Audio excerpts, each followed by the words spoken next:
The Atlanta Hawks are your 2024 NBA Draft Lottery champions. Why that actually changes things for the Orlando Magic. It's a draft episode of Locked On Magic.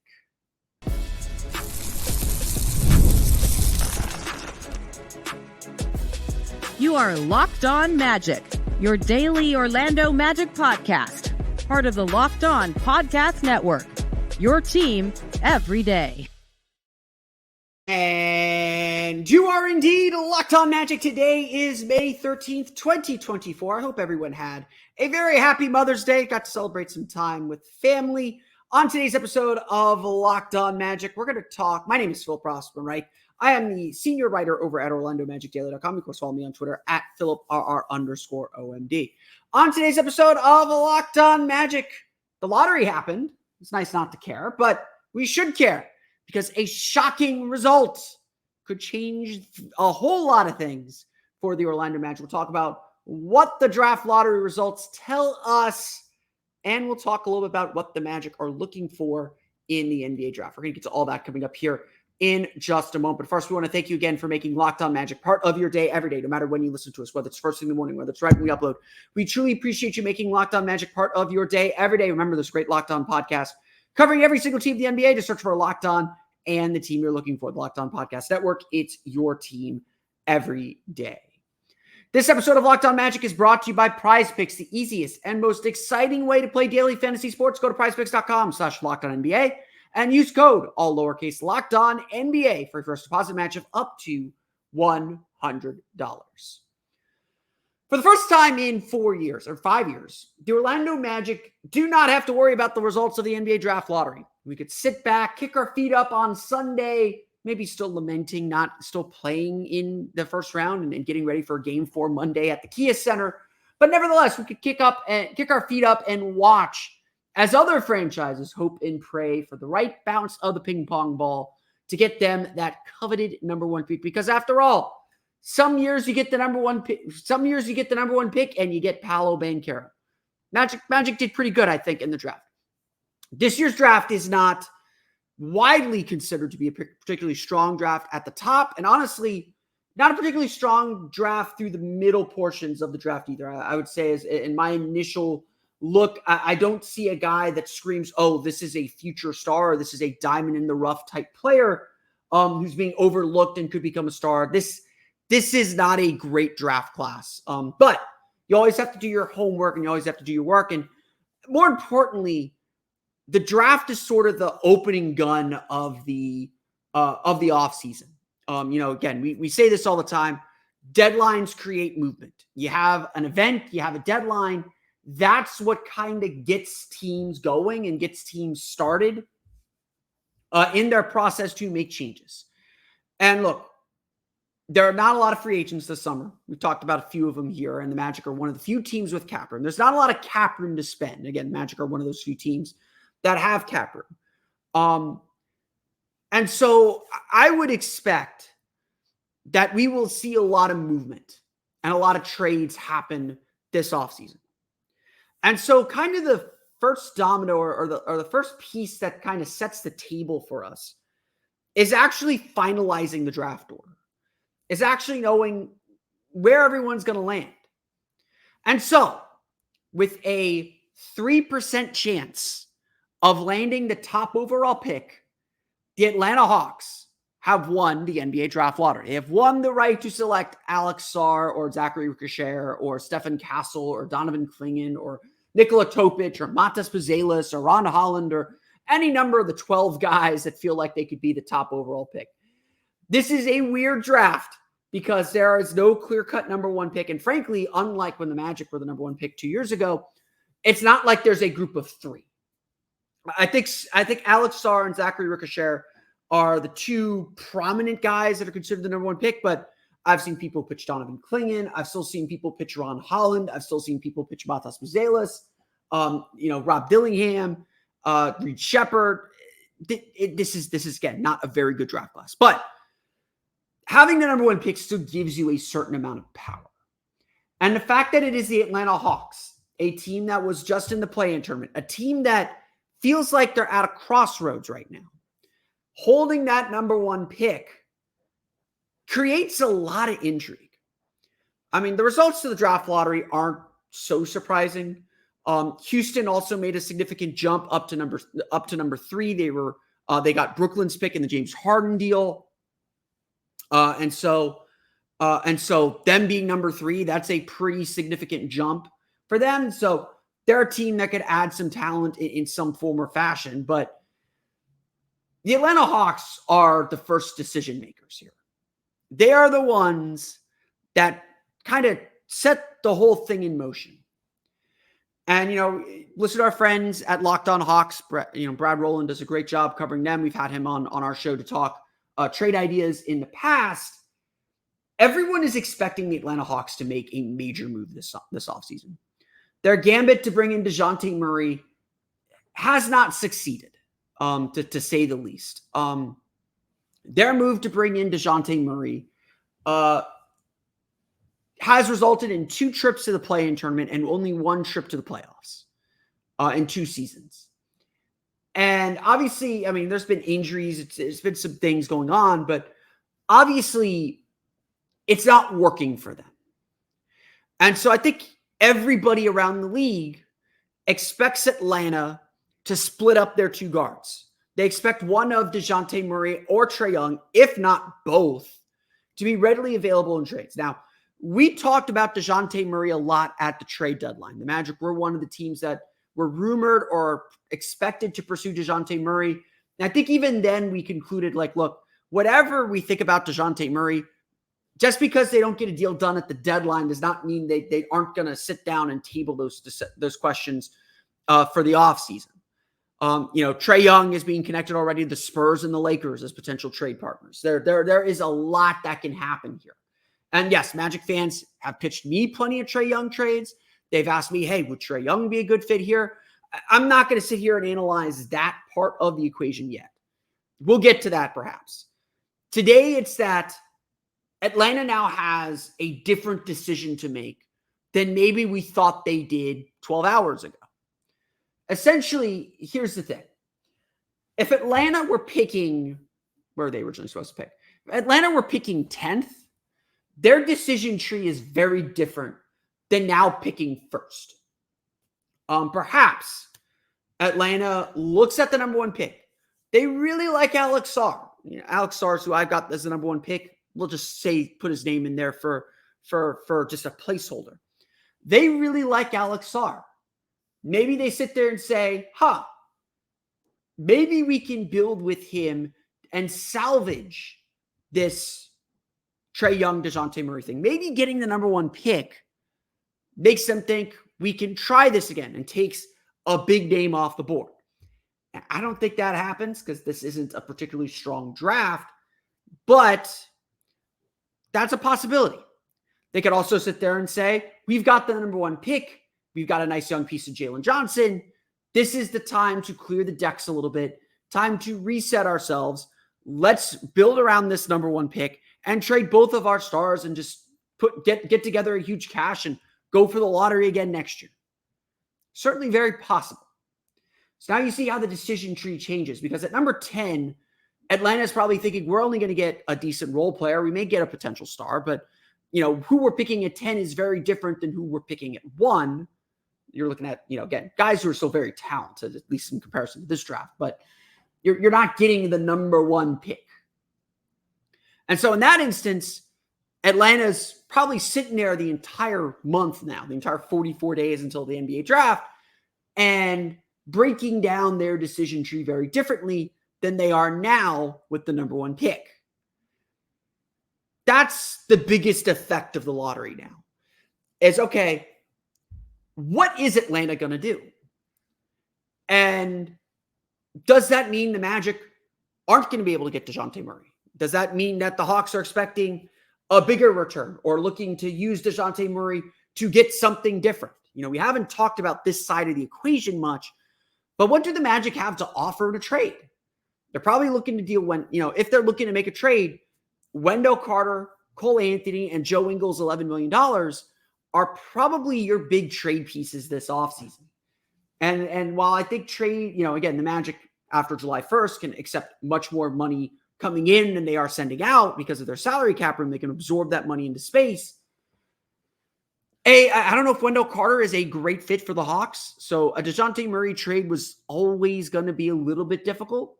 Cole Anthony certainly is not, especially if they're, looking to get a guard. But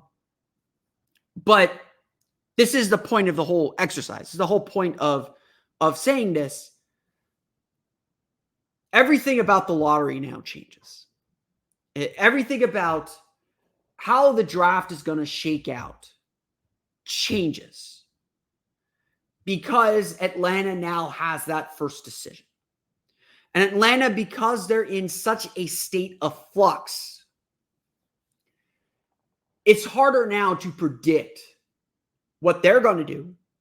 And it's harder now to predict how those dominoes affect everyone else. So, the Magic are one of the teams looking for a point guard. If DeJounte Murray and Trae Young are off the table, or the price has now gone up because Atlanta's got different goals than they would have had on Saturday, now the Magic got to say, okay, where else can we get a point guard? And so I think the next place we have to talk about then is where else are the pressure points, or where else are the areas that we're thinking about for the draft. We'll talk about what some other teams with trade targets the Magic have are feeling after the lottery results, coming up here in just a moment.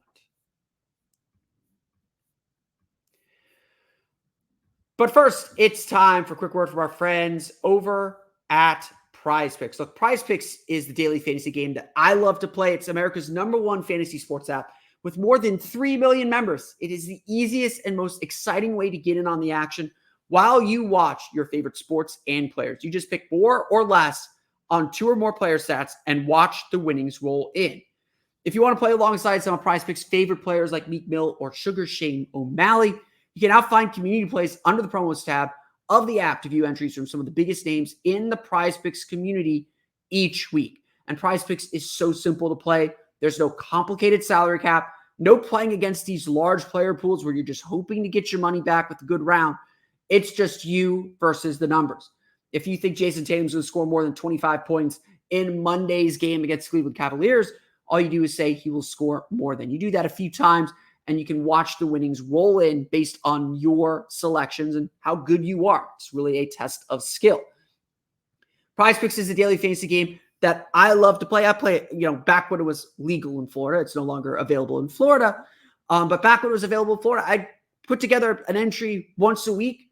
I won more often than I did not, which is a lot better than I did with some of the other sites. So that's something to look out for. Download the app today and use code LOCKEDONNBA for a first deposit match of up to $100. Again, download the app, use code LOCKEDONNBA for a first deposit match of up to $100. PrizePicks, pick more, pick less. It's that easy.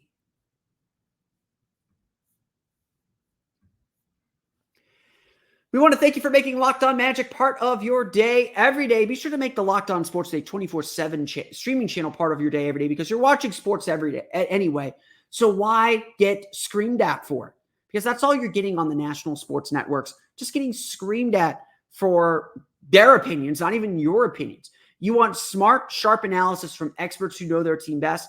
The Locked On Sports Day 24/7 streaming channel brings you the best of the Locked On Podcast Network every day on YouTube or the free Amazon Fire TV channels app. That's part of the Locked On Podcast Network, your team every day. So the lottery order is set, and there were a lot of changes. 2 teams with less than a 10% chance at the top overall pick. 2 teams with less than a 25% chance to land in the top 4 jumped up into the top 4. Atlanta jumped up 9 spots to get the first pick. Washington State tied at 2. Houston jumped up 6 spots from Brooklyn's spot at 9 to get the 3rd pick. San Antonio jumped up 1 spot to get to 4. Detroit fell 4 spots. Charlotte, Portland fell 3 spots.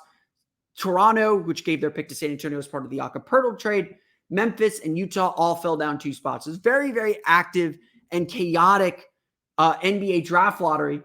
Unfortunately for Atlanta, during a year when there's just not a clear-cut number 1 player. And so that's going to be the interesting part as we get set for the draft. And we're not worried about the top of the draft this year. The Magic are not a team that's going to trade up to the top of the draft.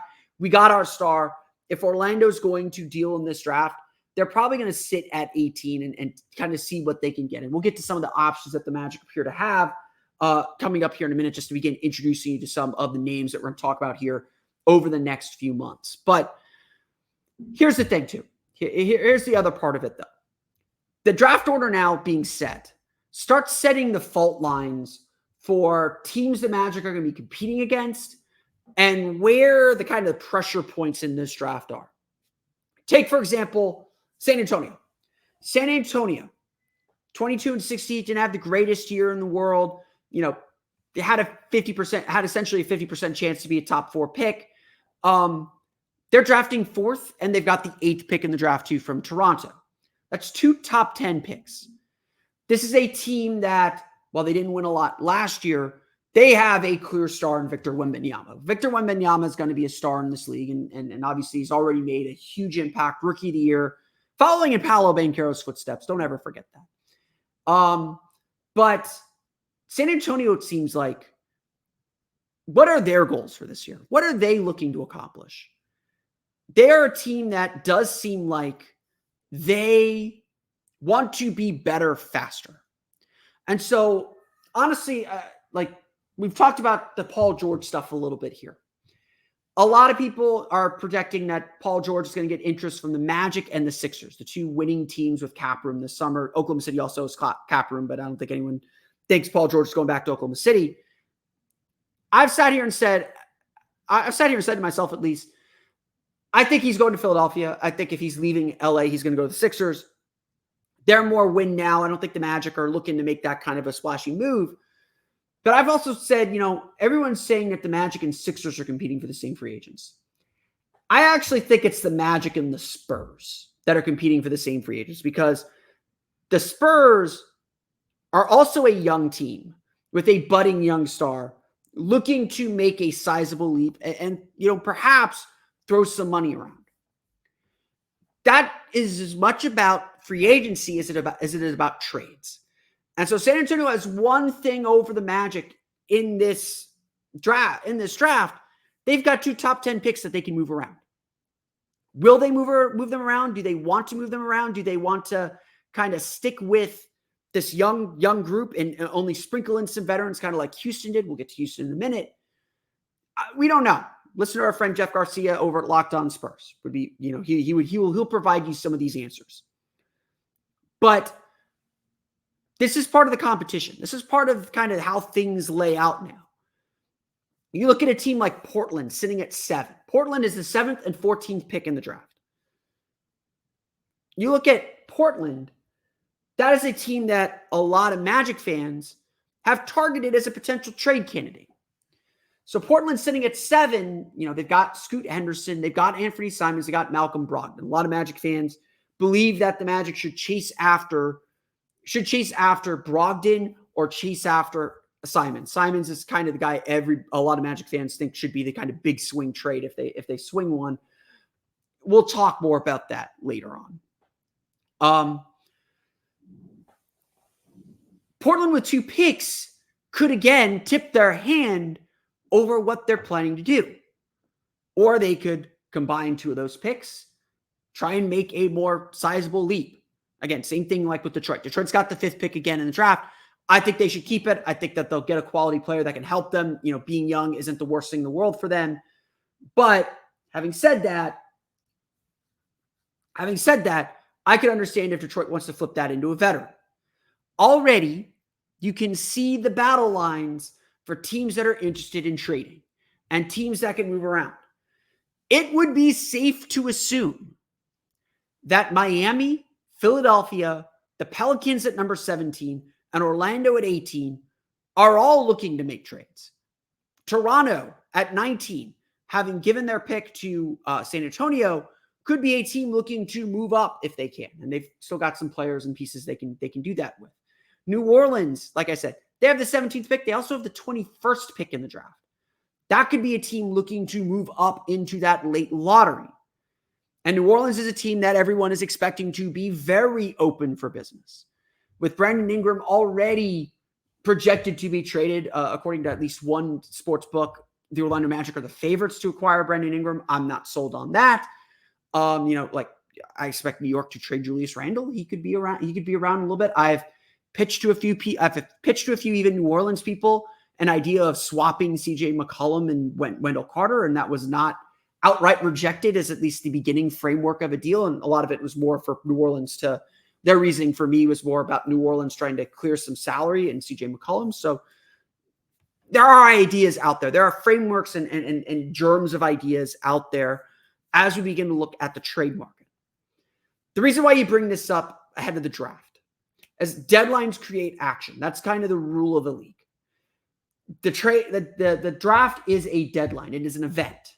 And the fact now that we got a 2-night draft, everyone is anticipating that the 2-night draft is going to increase action. While, you do the first round on night 1, the trades are supposed to happen overnight. So it could be a very, very busy couple of days for the draft. It's going to be interesting to see how it all plays out and to see what becomes available. This week is the NBA Draft Combine. We'll talk wingspans later on in the week. This week is the NBA Draft Combine. I would expect to hear rumors come out. I would expect to see some noise begin to get louder as we look at, as with all the GMs and all the executives in one place. That's just how this goes. And so we can begin to see how the draft changes some teams' motivations. We talked a little bit more about Atlanta, but now we can look at Houston. Houston's a great example. Houston is a team that was in the same position Orlando was in last year. They just kind of found their identity. They were the last team eliminated from playoff contention. They're close. Do they want another young player, or are they looking to move that pick for a veteran that can help them? And more of these young teams that are looking for veterans, your Houstons, maybe your Atlantas, San Antonio, maybe Portland. The more of these teams looking to do that, the more competition there is for Orlando. Orlando has a lot of advantages, don't get me wrong.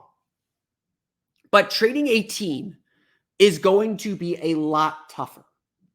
And even the way this lottery shakes out, I think a lot of the things I'm talking about would have been the case regardless of how the lottery shook out. But now that we have the draft order set, we can begin to see some of these battle lines and see how the Magic are going to have to, what kind of hand the Magic are going to have. Obviously, if the Magic are interested in trading 18, it starts with who's available. So let's take back all the trade talk for now and go over some of the expected options for the Orlando Magic at number 18. We'll go over some names to know. We'll do it again plenty over the next month. Don't worry.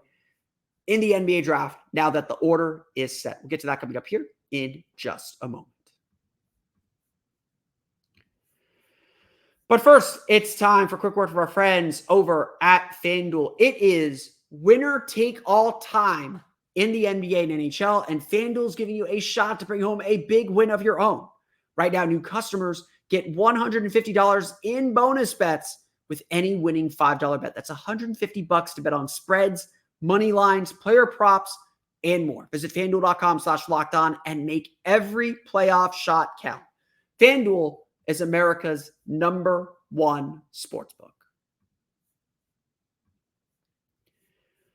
Okay, let's begin this. It's time to get your names to know for the NBA draft. We've done this. We did this a little bit before the NCAA tournament. Things change after the tournament. So it's a different animal now. It's a different element now as we begin to look at who's actually going to be available for the Orlando Magic here when we get to the draft. We're not so worried about the top. Sorry, Zachary Rasasher fans. Sorry, Alexander Sarr fans. Sorry, Don McClingan fans. Nikola Topic, Batas Buzelis. Those guys are out. Even a guy like Dalton Connect, I've seen him mocked as high as 8, seen him drop down to 12. The guy that I think is already becoming the favorite for the Orlando Magic at number 18 is Colorado forward Tristan da Silva. Now, you might be thinking about this. Do the Magic really need another playmaking four? And the answer to that question is, of course they do. You never have too many playmaking fours. Smart players are smart players. De Silva isn't a high assist guy. Averaged 2.6 assists per game last year, 17 points per game, 5.4 rebounds per game. So he is a kind of true 3. But he's really smart. I think his numbers are actually kind of depressed because he didn't have the ball in his hands very much. He is a really smart player. He was about a 39% three-point shooter last year, shot 80+% from the foul line. So that's a really good sign. If he could develop and grow into a three-point shooter with his passing and his just good basketball sense, this guy, like Tristan De Silva, and we'll dive deeper into him. He's a senior number 1, so you know that he knows how to play. You should be able to come in and make an impact immediately. Tristan De Silva just makes smart basketball plays. And like for the Magic, just his skill set screams, I am an Orlando Magic player. I am a Jeff Weltman type player. The Athletic and ESPN both have Tristan De Silva mocked to the Magic. It was that way before the lottery. This is a guy to keep an eye on. But you're probably thinking sitting there thinking, okay, the Magic have Paolo and Franz. That's great. They have Jonathan Isaac coming off the bench as a 3. They got to figure out where to fit in Anthony Black and fit in Jett Howard. Do the Magic really need another playmaking forward? And to that answer, to that question, I say, that's a good point. How do we make sure that this rookie has a pathway to play? How do we make sure that this rookie fits in what the team is overall trying to do? Now, we know Jonathan Isaac is probably still going to miss some time and be managed a little bit. Joe Ingles' future is unclear. And frankly, we don't really know what the Magic are going to do in the offseason. I think that the Magic are really looking to add 3 free agents, 1 starter level guy, and 2 guys off the bench. And one of those 2 is probably going to have to be a third center that can comfortably start. Maybe that's still Goga Batadze. Maybe it's not because, at this point, you just can't trust Wendell Carter to play 80 games.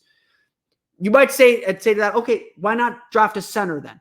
And you got some points there because there are some good centers that you should know about. Kyle Filipowski from Duke, 7-footer, 248 pounds, 19.4 points, 9.8 rebounds per game, 1.8 blocks per game. Solid player. Sophomore from Duke. Doesn't scream to me like above the rim guy.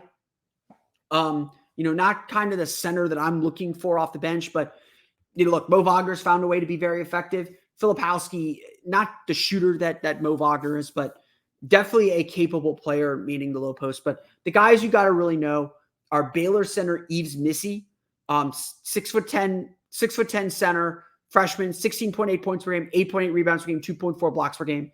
This guy just flies around. I watched him play when Baylor came in to play UCF. You knew he was on the floor, and he plays with a ton of energy and just flies around and blocks shots. And is just kind of one of those guys that just has boundless energy. He's just young and he's just really, really raw. And so he's not maybe ready to compete and play a meaningful role immediately, especially on a more sophisticated defense. If you're on like Charlotte, like he'd play a lot and make mistakes, and that's fine. Orlando's just not in the business to where guys should be making mistakes. The other guy to look out for is Indiana center Kel'el Ware. 17.8 points per game, 11 rebounds per game, 2.1 blocks per game. Really, really athletic big. He's actually developed a little bit of a three-point shot. Kel'el Ware, he's like Yves Missy and Kel'el Ware are typically what you look for in backup centers. And if that's what the Magic are looking for at 18, those are 2 really good options. Missy is really, really raw and is prone to make mistakes and chase blocks. Kel'el Ware has motor issues. It has issues of just consistency and always being engaged. That's kind of the knock on him. You got to ask yourself, why is a guy falling to 18? Sometimes it's age, it's sometimes, like with Tristan De Silva, he's a senior, then progressively getting better, which is what you want to see, but he's 23 years old. He's almost 23 years old already. Like that's, that means a little bit. Those are your kind of big man options. I also look at Tyler Smith of the G League Ignite, really raw player, averaged 22.3 points per game, 8.3 rebounds per game at the G League level, which is really impressive. Got to develop a more refined offensive game, though. I know it sounds like he has one, but got to develop a little bit more as a shooter, got to develop a whole lot more as a defender. If the Magic drafted a guy like Tyler Smith or even a guy like Bobby Clintman from Cairns in the Australian League, those guys are going to park in the G League or leave overseas to let develop. And it wouldn't surprise me if the Magic go that route with their potential pick as well. So there's some big options there. At guard, you're looking at Jared McCain from Duke. I think he's going to be off the board, but he was really impressive at Duke. Solid three-point shooter, not much of a playmaker. He's a little bit on the small side.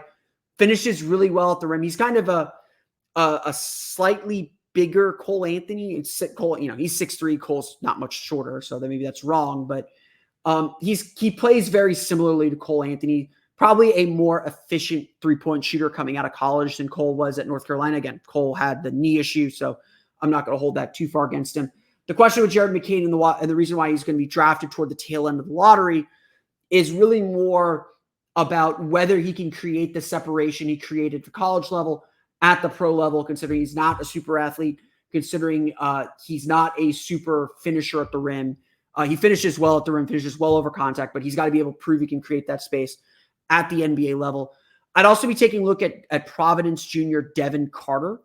20.1 points per game, 8.8 rebounds per game. So he plays bigger than his size, which the Magic love guys that do that. He's actually a pretty solid shooter. Again, just a veteran guy. He can come in, kind of help set the tone. I don't know if the Magic are going to chase a point guard unless a player is just like that much better on their board, because they got to find a way to get Anthony Black minutes. And look, number one question I got during the playoffs was, why aren't the Magic trying Anthony Black? Markelle Fultz isn't giving them this or that. Markelle had a good series, by the way. I'm not going to be upset about Markelle Fultz. You got to find but Anthony Black deserved to play. He earned playing time. He played really well his rookie year. I thought that he deserved a spot in the rotation, and something the Magic are going to have to figure out is how to keep him in the rotation. So drafting another guard, again, unless the guy is just that much better, to me is questionable on my fan. Obviously, the thing every Magic fan is thinking about and talking about is shooting. Where are the Magic going to find shooting? And unfortunately, that's not like super available where the Magic are drafting. Johnny Furphy, not a great shooter. Tristan Da Silva is an okay shooter. Devin Carter is an okay shooter. Jared McCain is a very good shooter. The center options aren't good options. Tyler Kolek from Marquette, more of an assist guy, not a shooter. He's more of a kind of TJ McConnell type.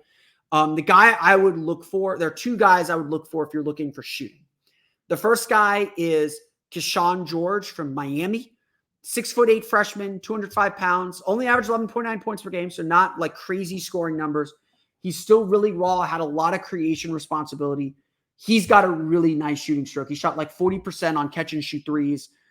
Keshawn, it's not certain yet if Keshawn George is going to stay in the draft. But if he does, reaching for him at 18, not a bad decision in my opinion. Like this, even if you have to send this kid to the G League and say, hey, you're going to the G League for a while, for the year, get better, grow up a little, not grow up a little bit, but you get what I'm saying. That would be a path I think the Magic would take with him. The other guy to keep an eye on if you're looking for shooting is Pittsburgh freshman Carlton Carrington, 6'5" freshman, averaged 15 points per game, 5.6 rebounds per game, 4.5 assists per game. Carlton Carrington, I've seen his name kind of climb draft boards. Would not surprise me if he is someone that does that looks a little bit better.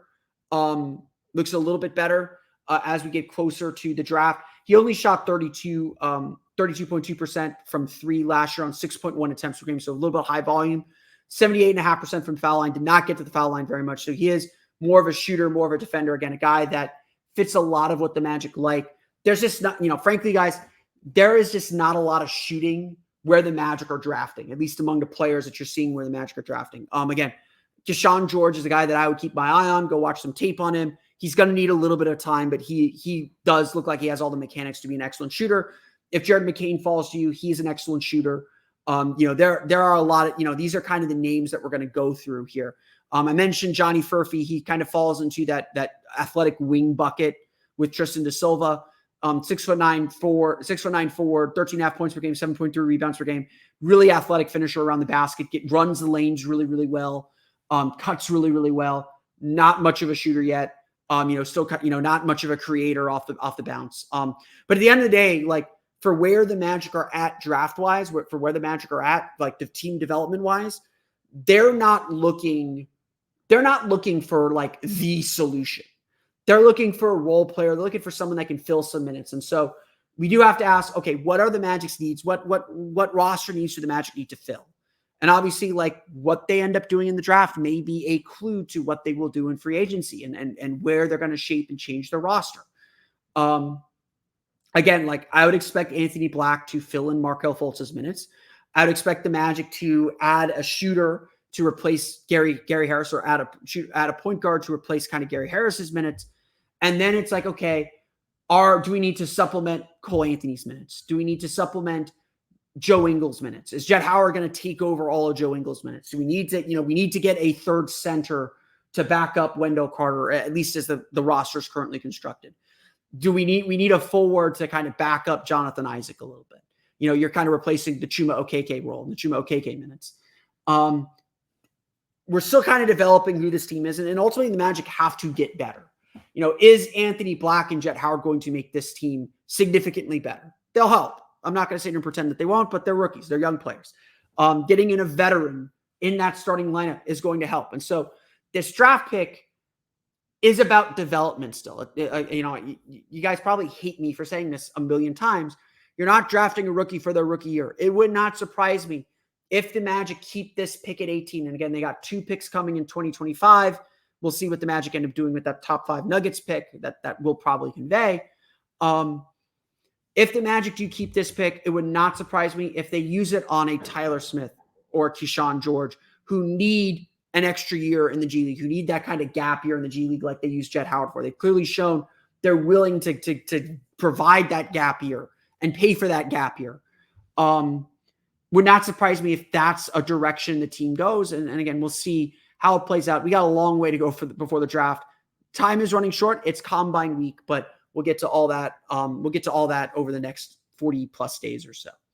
But that's going to do it for me today. I want to thank you all again for listening to today's episode of Locked On Magic. Of course, find me on Twitter at @PhilipRR_OMD. Subscribe to the podcast and Apple Podcasts, search your TuneIn, Himalaya, Google Play, Spotify, Odyssey, and all the Family podcasts to your podcast-enabled listening device. For latest on the Orlando Magic, be sure to check out OrlandoMagicDaily.com. You can find us there on Twitter at @OMagicDaily. And be sure also to check out my Patreon page, the Orlando Magic Hub. Still doing all my season recap stuff, what went right, what went wrong, player evaluations. All of that will be on my Patreon page this year. So you can go to patreon.com/Orlando Magic Hub for extra and even more Magic content. And as always, thank you for your support. We did not get to talk about it today. I wanted to talk draft stuff today. Tomorrow, we will talk about Wendell Carter's injury, what that means for the Orlando Magic, what that means for Wendell Carter. We'll get to that on tomorrow, and his future, because I think that's really important. We'll get to that on tomorrow's episode of Locked On Magic. We'll also begin talking about what went right, what went wrong for the Orlando Magic this season as we begin our season recap. We'll do all that on tomorrow's episode of Locked On Magic. But that's going to do it for me today. Be sure to check out the Locked On Sports Day 24/7 streaming channel on YouTube and now available on Amazon Fire TV in the free Fire TV channels app. Locked On Sports Day is here for you 24/7, covering the top sports stories of the day with the local experts of Locked On, plus our national shows covering every league. Find Locked On Sports Day now available on the free Fire TV channels app. That's going to do it for me today, though. I want to thank you all again for listening to today's episode of Locked On Magic. For Orlando Magic Daily and Locked On Magic, this has been Phil Rossman-Reich. We'll see you all again next time for another episode of Locked On Magic.